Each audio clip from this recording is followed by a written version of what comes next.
በሲሊንደር የምትጠቀሙ ሰዎች ሲሊንደሩ ውጪ ከሆነ ፀሐይ ላይ ከሆነ ለመዳሞቻችሁ ልካችሁ ቤት ውስጥ እንትን ውስጥ ያድርጉላችሁ፣ ቦታ ይቀይርላችሁ። ሙቀቱ ከሁለቱ ወገን ሙቀት ሲያገኘው ነው የሚፈነዳው። ከዛ በተረፈ ጠዋት ስትነሱ ጋዙ ትንፋሽ አለ ወይ ሽታ አለ ወይ ብላችሁ አስባችሁ ክፈቱ። ይኸው አሁን 4 አስክሬን ነው ወደ ኢትዮጵያ የሚላከው። አንድ እቺ ታማ የሞተችው፣ አንድ ደግሞ ከደረጃ ላይ ወድቃ ጭንቅላቷ መታ የሞተችው፣ ሁለቱ ደግሞ ጋዝ ፈንድቶ አንድ ቤት ውስጥ ነው። ጠዋት ተነስተው ይሸኙ ሲሉ ጋዝ ፈንድቶ ሁለቱ ነው ኩሽና ውስጥ ቀልጦ የተገኙት። dhageessanii amma argitanii yaani kan hin jedhu yeroo kana keessa jechuudha. Yeroo kana yeroon kun waqtiin isaa ho'aa moo qorraadha? Garuu akka isheen haasoftetti ho'aadha. Gaaziidhaan jechuudha. Manuma tokko keessatti maxbaqa keessa tokko keessatti ijoolleen lama du'anii amma maal jettanii al takkaadhaan reeffa 4 galuuf qophaa'ee jira. Reeffa 4 ol faana qophaa'ee galuuf jechaa jira jetti. Rabbi sinaa eegu bakka jirtan hundumaatti dhuguma baay'ee tokko waa'een gaazii kanaallee bonaa yeroo gannaa yeroo ho'aa yeroo qorraa hin jedhu uumama ijoollee keenya miidhaa bahee amma garuu lamaan isaanii maxbaqa tokko keessatti sababa ho'aatiin jechaa jirti jechuudha. Waaqni sinaa eegu nagaa waaqayyo hunduma keessaniif haa baay'atu. Kabajamtoota hordoftoota akkam jirtu? Nagaa keessan nagaa koo galata waaqaa ta'u. Baga jiraattanii baga har'a geessanii waaqni sinaa eegu balaa tasaa akkanaallee isin haa baraaru. Akkuma nagaadhaan baatan nagaadhaan sinaa deebisu. Fayyaa guutuu baatanii fayyaa guutuudhaan biyya keessanitti gala. Baay'ee tokko nama gaddisiisa dhugumadha. Namni kamuu jijjiiramuu guddachuu barbaada malee miidhamuullee hin barbaadu. Even du'ee galee du'aa reenfisaa galuu miti. Bakkuma tokko qaama isaarrayyuu miidhaan akka ga'u hin barbaadu namni kamuu jechuudha. Kanaaf egaa of eeggannoon illee hinuma barbaachisa. Ijoolleen kun akkamitti gaaziin kun itti dho'ee gaaziin kun siliindariin kun itti dho'uu danda'e akkamittis jedhama yeroo baay'ee irraa hin haasa'amaa. Ijoolleetti illee hin himama. Musiibaa yeroo tokko karaatti namatti dhufullee hin beekanii waaqayyo sinaa oolchu maleeyyuu. Egaa istuwaanaan kun siliindariin kun alarra jira. Ala yeroo baay'ee goodaa keessa dallaama keessa ta'eetu alarra taa'aa miti kan namoota baay'ee ala ta'a aduu keessa jechuudha. Aduu keessa ho'a keessa alarraan kan inni shaqalamee taa'u jechuudha. Egaa siliindariin kun alarra ta'a. Bara kana keessa immoo ho'i garmaleedha. Ho'i garuu yeroo kana qorra se'anii qorri galeera moo ho'aadha garuu hin beeku. Isheen kun akka haasa'aa jirtutti bara kana keessa ho'i baay'ee dabaleera jettee dhuguma ho'i akka baay'ee dabalee hundumti keessanuu beektus irraas ni haasa'ama jechuudha. Biyyoota Arabaa isa durii caalaa garmalee akka inni dabalee ijoollee keenya dadhabsiisaa ture. Even alaa warri hojjetan ijoolleen dhiiraallee hojjechuu akka dadhaban gubaasaa baay'een keenya argaa turre jechuudha. Kanarraan kan ka'e siliindariin kun alarraan kan inni shaqalamee jiru. Ofiisaatiifis yeroo shaqalamee jiru baay'ee hin ho'a. Gaazichi yeroo hojjetu ofiisaaf iyyuu hin ho'a. Dabalataan immoo ho'inni tempereecharii inni alaas irratti dhiibbaa geessisee jechuudha hin dhohe. Alatti dhohe jechuudha. Alaa yoo dhohu garuu achi mana keessaa immoo shaqalamee jira waan ta'eef ijoollee sana irratti boba'ee jechuudha abiddisa. Agissaniitu akkamitti akka ijoolleen lubbuun isaanii darbe. Baay'ee tokko nama ajaa'iba jechuudha akkaataansaa. Egaa waluma keessa ramtiire gaaziin isaasii tuubboon isaasii girgiddaa keessaan achuma itti jira. Ijoolleen sun lamaan isaaniillee al takkaadhaan boqatanii jechuudha maxbaqa tokko keessatti. Laal nama lama. Waaqayyo isinaa oolchu. Obboleettiin kun jechuudha tokko darajaarraati konkolaatteetu kan mataan ishii baqaqee jetti. Tokko maal jetti viidiyoo ishii hunda irraan kute dheeraa waan ta'eef reeffa ijoollee 4tu galuuf qophaa'aa jira jetti. Kanaaf amma isin waan akkanaallee eeggachuu qabdu, dubbachuullee qabdu. Innaa hordoftoota kiyyaa balaa akkasii sinaa oolchuu isiniin jedhaatti dabalataan ho'a kanaa wal qabate jechuudha.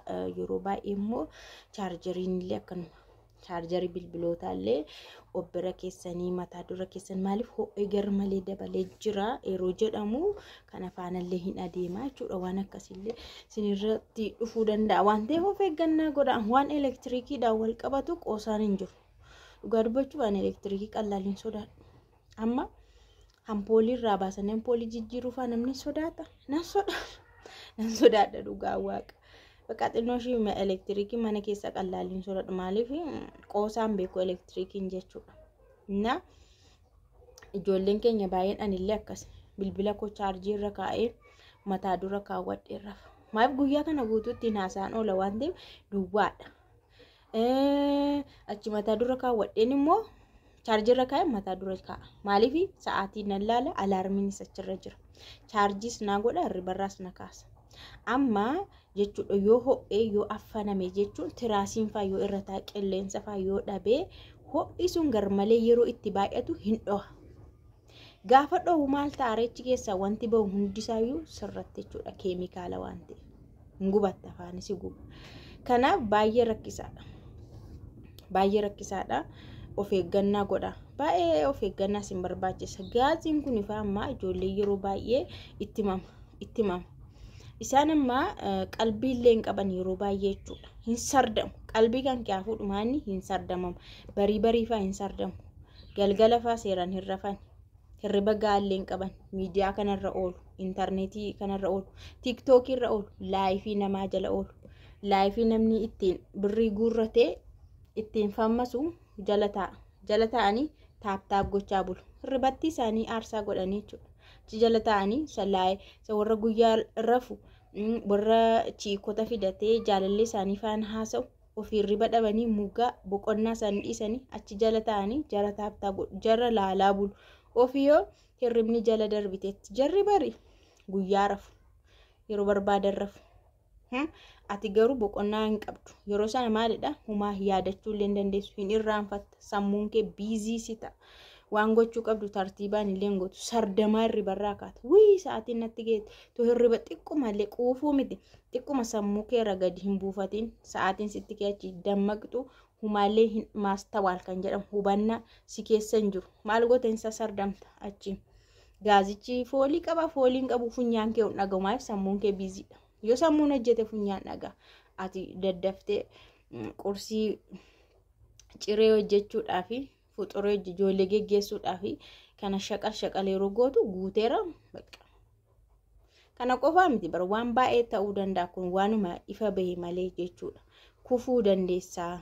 Sammuun kee biizii gaafa ta'u baalaansii kee eeguu dadhabdee osoo deemtu lafti siin maree kufuu dandeessaa.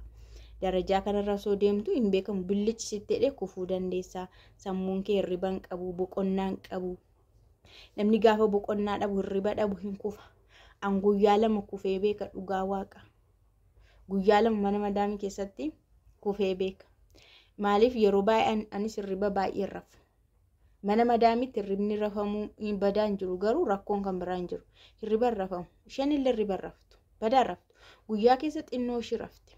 Guyyaa keessa faa hin rafti ishumaan jiraatti natti fakkaata. Halkan kana guutuu deemaa bulti sa'aatii 8-9 wanti isheen hafu maqaan samaaniin wawwaamaman kun iddoo argee deeman sargiidha maaliidha haaflaa qimin xirsee miguu addeenyota baay'ee qabdi dubartii ishee dooshin naqin hin jiru.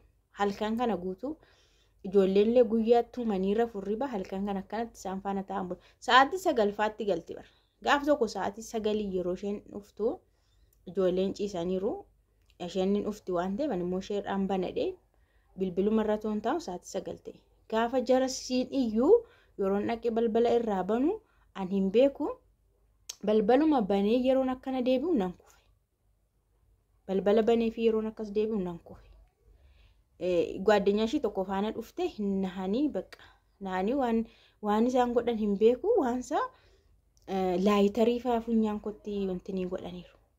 Maani yeroo namni gaggabu kibriitii fa biyya kanatti yeroo namni gaggabu kibriitii faatti caaranii fuulessa funyaan isaatti aarsu miti akka kana kibriitii hin jiru mana yaa gaazii dhamtire laayitarii funyaan kofaatti aarsan achi yeroo of baru garuu hin beekan maal akkan ta'e bakka kana jechuun ati sammuun kee boqonnaa dhabee biizii taatee yeroo akkasii baalaansii kee eeggachuu dadhabdaa wayii irratti kuftaa wayii maalitti kuftaa wayii mukatti kuftaa wayii bakka qara wayiitti kuftaa iddoon taanifaa dhaamuu dandeessa waan iddoo sensitiif ta'e si dha'uu danda'a kana miidhamuu lubbuun keellee ba'uu danda'a katasaa ta'e waan baay'ee jira.